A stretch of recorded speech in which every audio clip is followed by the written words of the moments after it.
Welcome to our channel. Today we how to transfer product analytics from Glew to Triple Whale step by step clearly. Begin by logging into your Glew account. Navigate to the dashboard where your product analytics are displayed.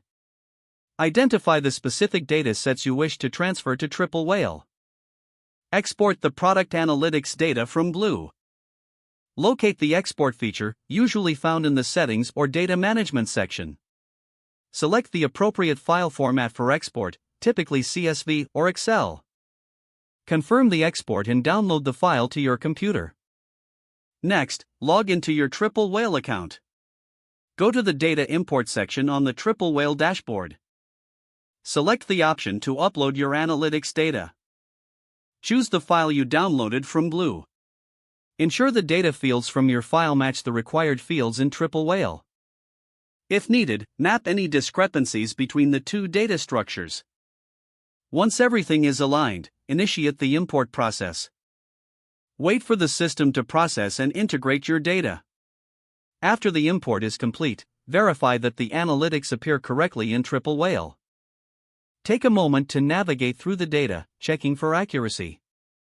If any issues arise, refer to the help documentation for troubleshooting. Finally, make use of the new analytics tools available in Triple Whale to enhance your insights. If the page does not load, refresh the browser or try again in a private or incognito window.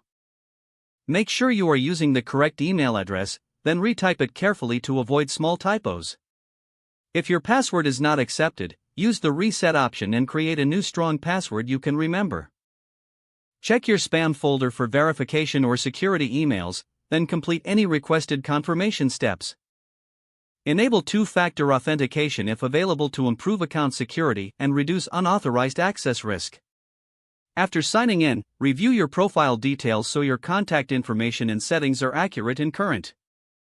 If you see an error message, note it down and try again after restarting your device and internet connection. Log out when you finish, especially on shared devices, to keep your account and payment information secure. If the page does not load, refresh the browser or try again in a private or incognito window. Don't forget to like this video and subscribe to our channel for more step-by-step tech guides.